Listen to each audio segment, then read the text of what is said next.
When you think of the meaning of creativity, what comes to mind? Maybe you think creativity is about making something new.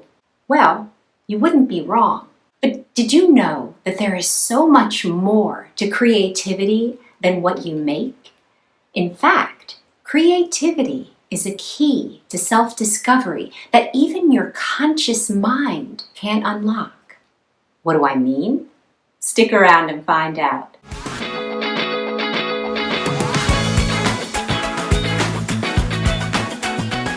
Hi, I'm Hope. I'm the author of the book, The Creative Toolbox, a practical guide to discovering and using your creativity. And I love helping people explore intuition, creativity, and self-awareness for a freer, more conscious life. To help more people access this information, please like and share this video and subscribe to my channel. Creativity is so much more than producing something new. Creativity is also a tool to discover what already is there inside of you that can't be accessed by thinking because it isn't in the conscious mind yet. It's not to say that thinking and creativity don't overlap, but their processes are different. Thinking is done consciously. It involves that which you already know. When you think, you make comparisons, analysis, judgments, categorizations, and plans. Thinking works well when you are solving problems that have existing solutions and are in territory you are already familiar with. On the other hand, creativity produces something before you even understand why it emerged. You see an image, a melody comes to you. You are surprised by a sentence you wrote. Your painting went in a direction you never imagined. Instead of staying in familiar territory, you have discovered a whole new territory. In fact, many artists describe the process of their work as finding it rather than making it. Because thinking and creativity are different processes doesn't mean you don't use your mind to create. It's that the mind holds more than just your conscious thoughts. The mind holds forgotten memories, emotions that were never defined, intuitive hits that were never put into words, patterns that have been absorbed over years, values you never consciously expressed, and possibilities you never considered. Thinking can only be involved when the material is in the conscious awareness. So creativity can be the bridge between the conscious and the unconscious processes of the mind. When you create, whether writing, composing, improvising, drawing, designing, or whatever it is a vehicle to allow what is in your unconscious mind to express it before your analytical mind forms the words to explain it. For example, if someone writes a story about a lonely person traveling around, they may not consciously be aware that they are exploring their own fear of feeling alone. Much later, when they reread their story, they may recognize themselves in the character. The unconscious mind, through the creative work, realized its fear before the conscious mind did. Why can't thinking go to the places in the mind that inspire creativity?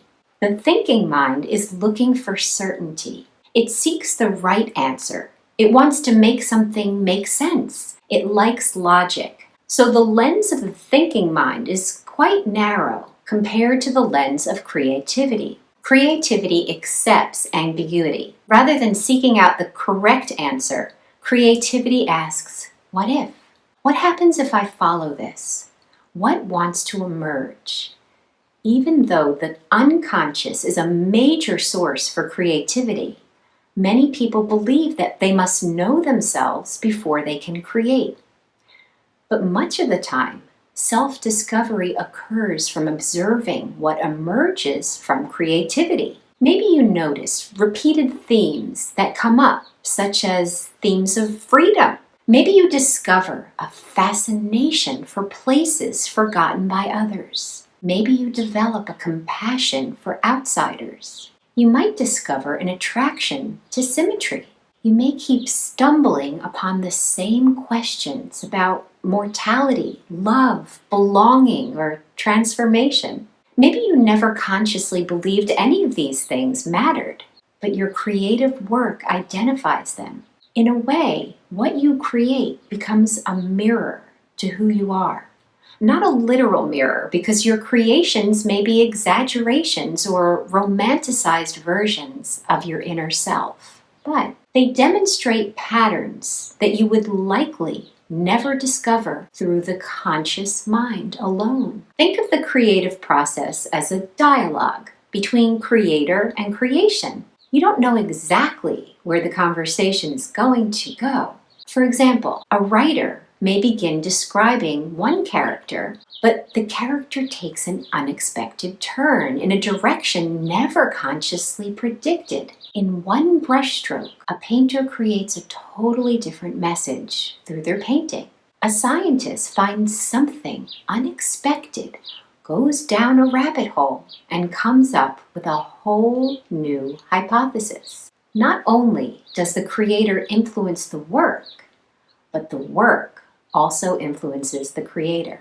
So creativity is a discovery process. This means to create, you're not just producing something, you are developing self-knowledge. Another way that creativity can reveal parts of you that thinking alone cannot is through symbolic expression. Symbols allow experiences that are too complex, emotional, or unconscious to appear in a form long before logical thinking can process them. So what is a symbol? A symbol is something that goes beyond its literal meaning. For example, a storm can symbolize emotional turmoil. A bridge may symbolize transition. Fire may symbolize destruction, transformation, passion, or renewal. Symbols can carry multiple meanings at the same time. In contrast, logical thinking often involves looking for one specific definition. Symbols enable truths to coexist. Symbols are perfect for expressing experiences that cannot easily be summed up in words. Why does the unconscious speak symbolically? Psychologist Carl Jung explained that the unconscious rarely communicates with logical language, like, "I'm afraid of change." Instead, it may present an image like someone standing in front of a river with no bridge. The symbol doesn't explain itself. It invites you to explore it through reflection, emotional resonance, and context. This is what happens in dreams, myths, and creative work. For example, a novelist may continuously write about abandoned houses without realizing that the houses represent the neglected parts of themselves. A composer may come back to unresolved musical phrases because there is something that they have not emotionally resolved in themselves. First, the symbol appears, and later, understanding occurs. Creativity allows symbols to emerge. When you are creating, the conscious mind often doesn't have a strong hold on you. Rather than deciding something's meaning, you allow it to form. A painter might start with a shape, and that shape evolves into a bird. Then the bird becomes trapped in a cage. Later, the painter notices that the trapped bird mirrors his feelings of imprisonment at work or in a relationship. The creative process exposes something that could not be recognized by analytical thinking.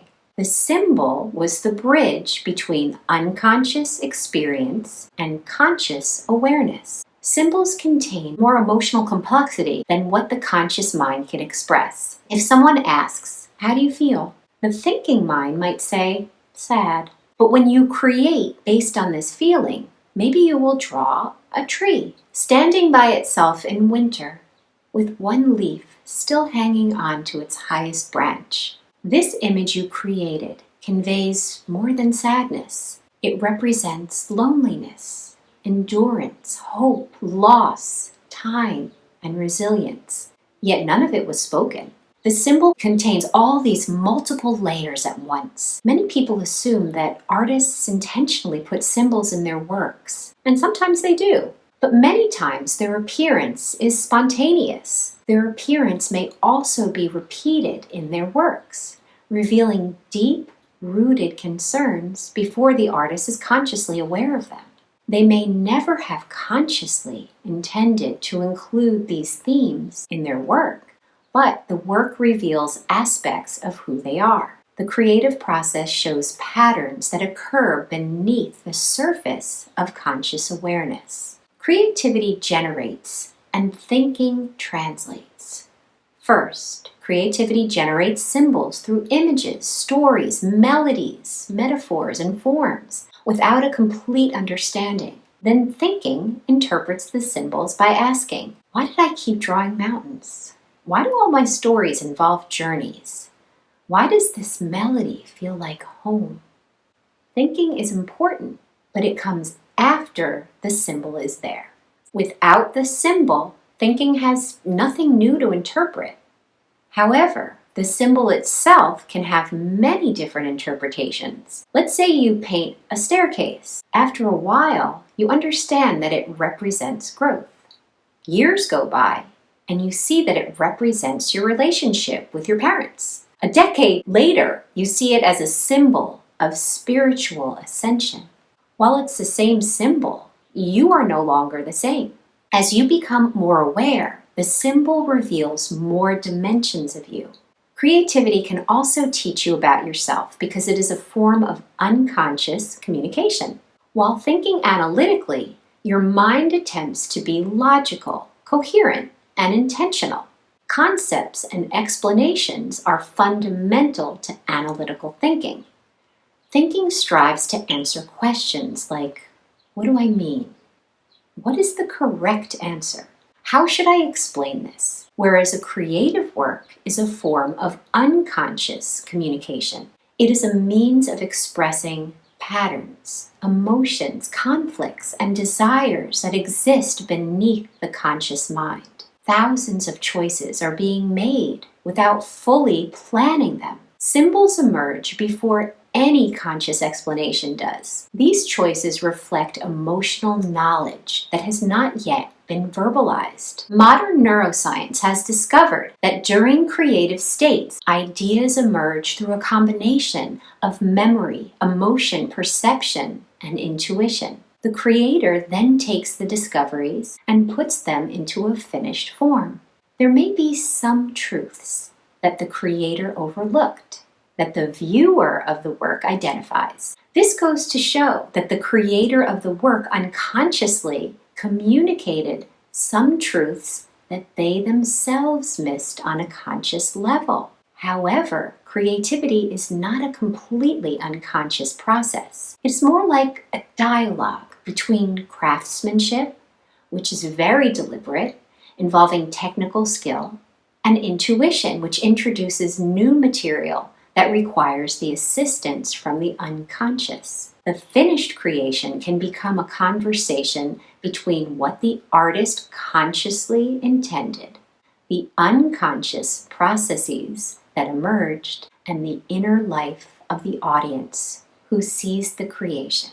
Each perspective comes from different experiences, and the creative work can communicate meanings that the artist and viewer could never have fully communicated through conscious reasoning alone. Two primary ways the unconscious participates in creativity is through intuition and imagination. Intuition is the part of creativity that says, "This feels right," before you can explain why that is. Intuition guides the choices you make as you create without verbal reasoning. It's why you choose one color instead of another. You remove a sentence because it doesn't feel like truth, or a character suddenly makes a very different choice. These decisions are not thought out. They simply emerge. These are not random decisions. They are based on your experiences, memories, emotions, habits, relationships, cultural influences, and skills you have developed over years. But mostly, they are not in your conscious awareness. Intuition is a bridge between the unconscious and the conscious mind. For example, instead of saying, "I am breathing," Your intuition may make every painting darker, or make every story have endings as its recurring theme. It's only later that you can express this understanding. While intuition discovers something, imagination shapes it. For example, if you feel an emotional tension, but you can't put it into words, your imagination may express it as an abandoned city, or a storm at sea, or a child walking through an endless forest. None of these images are literally your emotion, but there are symbols that help something difficult to explain to be seen. Like intuition, what comes from your imagination isn't random either. It takes your memories, feelings, dreams, observations, and ideas and shapes them into new patterns. These patterns are often more effective at communicating emotional truths than words. Have you ever created something and once it was finished, you were surprised by your own work? This happens a lot. Artists often say, "I didn't know what I was making until it was finished." The funny thing is, during the creative process, the focus is often on practical aspects of the project: the wording of a sentence, the brushstroke on a canvas, the mechanics of the movement. But while these details are attended to, intuition is influencing many small decisions. After many of these small decisions are made, larger themes are developed. The creator then looks back and sees patterns they never consciously planned to execute. While these patterns weren't deliberate, you see that the result is an authentic reflection of yourself. It is an imprint of what you value, fear, and hope, as well as what preoccupied you before your conscious awareness identified them. When we create, intuition brings the emotional authenticity, imagination brings the form it needs, and thinking brings refinement so it is understood and articulated effectively. A final way that creativity reveals parts of who you are that thinking cannot is through creating without attachment to outcomes. When you create this way, your goal is not to produce something successful, but to discover something true. When you have a fixed outcome, the conscious mind starts asking, will this be good? Does this make sense? Will people like it? And is this what I intended? These questions are good for analytical thinking. They're good as you revise your work, but they limit new ideas from coming through. Then ideas get thrown out that don't fit the predetermined goal. When you create with no attachment to outcome, you're less concerned with what you make than what is wanting to emerge. It doesn't mean you have no intention. It means putting off judgment until the unexpected can appear. You can approach a blank canvas in two ways. One way is to have a detailed image in your mind with the goal of reproducing it as accurately as you can. This is an exercise in execution. A second way is to begin with a color, a shape, or a movement, and responding to what emerges instead of forcing a predetermined outcome. One mark on a canvas leads to the next. Over time, the work reveals itself. The second approach doesn't ignore skill or craftsmanship. It invites intuition and imagination to begin the process before conscious planning takes over. Many times, the finished project is not something you would have initially considered creating. Even when you try to create with a specific outcome in mind, little glimmers from the unconscious are often revealed. There may be an image that keeps emerging. One of your characters is refusing your original plan. A color palette keeps appearing without you knowing why. If you insist on a specific outcome for your work from the start, you may dismiss these intuitions as errors.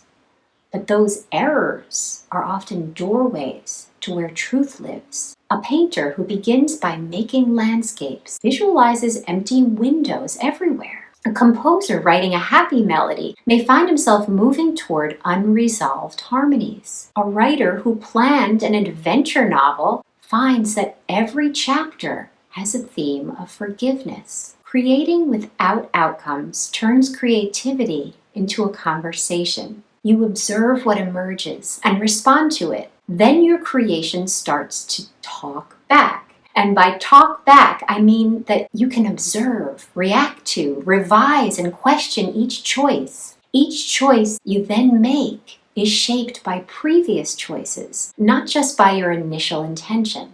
A conversation is had between your conscious intention and what unconsciously emerges. When you create without attachment to outcomes, it is necessary to trust the process. It's not trust that the outcome will be great. It's trust that even uncertainty contains value. Many people who create say they have periods in which they feel directionless. If this feeling is judged too early, the project may be abandoned. If they stay with the process, often patterns start to appear that couldn't be seen at the beginning. Meaning is often found late in the process, not in advance. It's not that outcomes aren't important. Part of any good project involves editing, refining, and evaluating.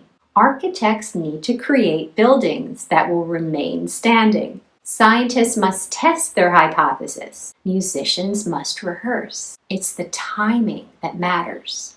The exploration stage is not the time to be concerned with results, as ideas are not likely to have fully developed. But when it is time to refine the work, evaluation is essential. Creating without outcomes means being receptive to what emerges.